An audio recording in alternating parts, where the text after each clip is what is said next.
Assalamualaikum warahmatullahi wabarakatuh. Selamat pagi anak-anakku yang saya cintai. Bagaimana kabarnya hari ini? Alhamdulillah, luar biasa, penuh semangat, Allahu Akbar. Anak-anak soleh dan solehah yang saya cintai, pada pagi hari ini kita akan belajar tentang surat At-Tin.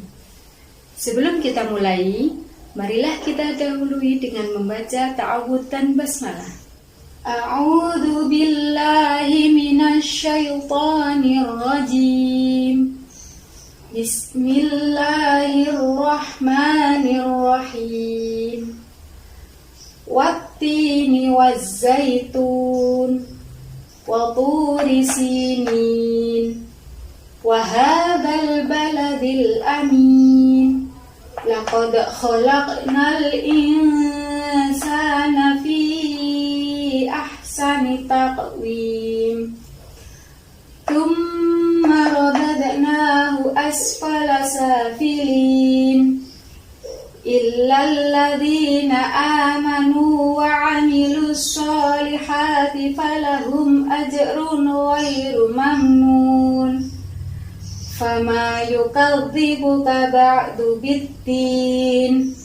Alaysallahu biahkamil hakimin. Shadaqallahul azim. Terjemahan surat At-Tin. Dengan nama Allah yang Maha Pengasih lagi Maha Penyayang. Demi buah tin dan buah zaitun, dan demi gunung Sinai, dan demi negeri ini yang aman. Sesungguhnya kami telah menciptakan manusia dalam bentuk yang sebaik-baiknya. Kemudian kami mengembalikannya ke tingkat yang serendah-rendahnya. Kecuali orang-orang yang beriman dan mengerjakan amal soleh, maka baginya pahala yang tiada putus-putusnya. Maka apakah yang membuatmu mendustakan hari pembalasan sesudah itu? Bukankah Allah Subhanahu wa Ta'ala adalah hakim yang paling adil? Anak-anak, sebelum kita pelajari kandungan dari surat At-Tin, sekarang kita akan pelajari terlebih dahulu penjelasan dari surat At-Tin. Mengapa dinamakan surat At-Tin? Surat At-Tin ini dinamakan At-Tin diambil dari ayat pertama, yaitu wattini wazzaitun, yang artinya adalah buah tin dan buah zaitun. Surat At-Tin ini terdiri dari 8 ayat. Diturunkan di kota Mekah. Diturunkan sebelum Nabi hijrah ke Madinah. Jadi termasuk golongan surat Makkiyah. Surat At-Tin diturunkan sesudah surat Al-Buruj. Terletak pada urutan ke-95 di dalam Al-Quran. Sekarang, setelah mengetahui penjelasan dari surat At-Tin, kita akan mempelajari lebih dalam tentang kandungan dari surat At-Tin. Bagaimana anak-anak? Kalian tadi sudah mendengarkan penjelasan tentang surat At-Tin. Sekarang kita akan belajar tentang kandungan dari surat At-Tin. Ayat pertama, wattini wazzaitun, artinya adalah buah tin dan buah zaitun. Di dalam ayat pertama ini dijelaskan bahwasannya tin adalah buah yang rasanya manis, lembut, dan juga mudah dicerna. Mungkin dulu kita hanya mendengar nama buah tin, tapi belum tahu bagaimana bentuknya, bagaimana rasanya. Namun saat ini sudah banyak yang menanam di Indonesia. Bahkan buah tin ini tidak hanya dikonsumsi buahnya saja, namun daunnya pun bisa diolah menjadi teh daun tin. Banyak sekali manfaat dari buah tin ini. Di antaranya yang pertama, meningkatkan daya imunitas tubuh. Selain itu, buah tin juga sangat bermanfaat untuk pencegahan penyakit diabetes, kemudian batu ginjal, dan juga melancarkan pencernaan. Sedangkan buah zaitun adalah buah yang memiliki keistimewaan yang luar biasa karena kandungan minyaknya yang sangat berlimpah.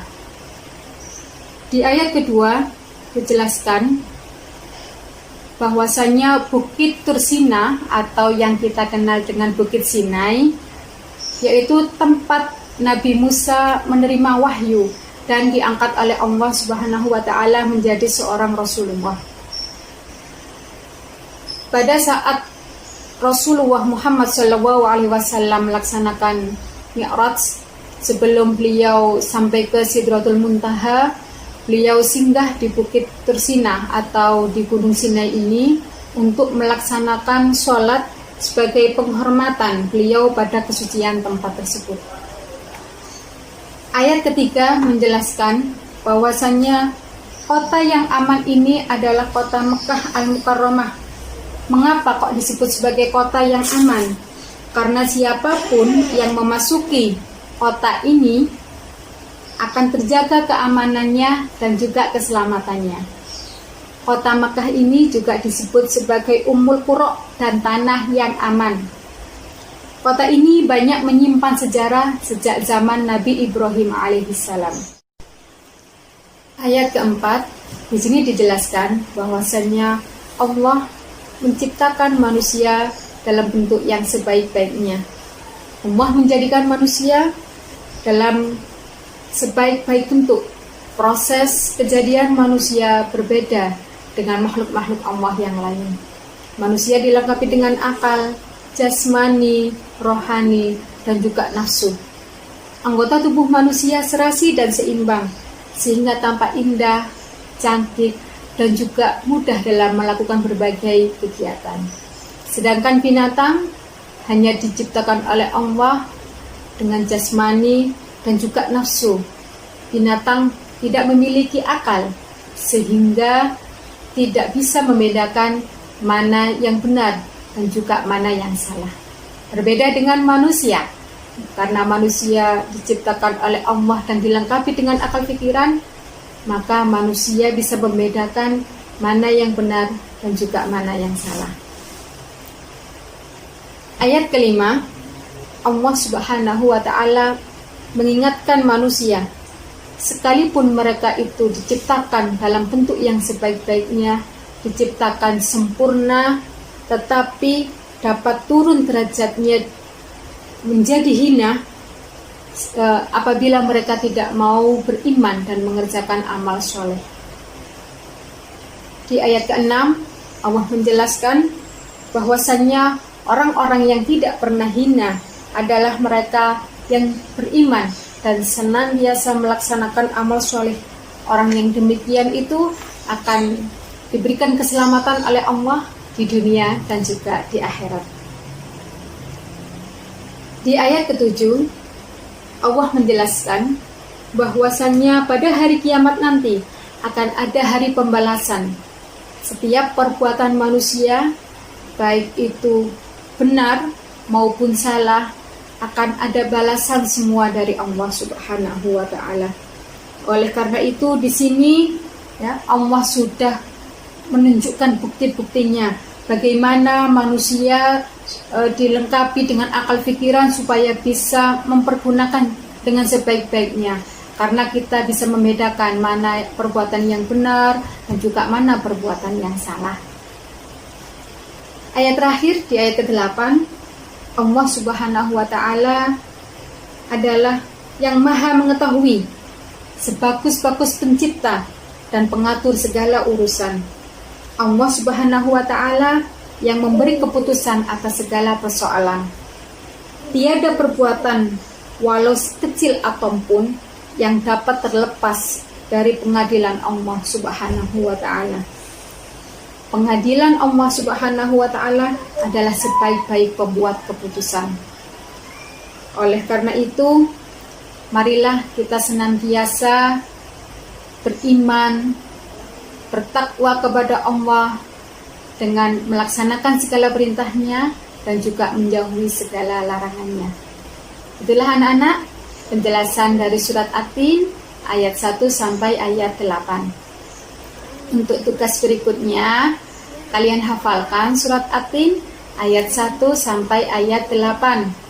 Caranya, kalian baca setiap ayat dan kalian ulangi terus sampai 3 kali. begitu seterusnya sampai ayat yang terakhir. Tetap belajar di rumah dengan baik dan insya Allah kita akan bertemu kembali minggu depan. Wassalamualaikum warahmatullahi wabarakatuh.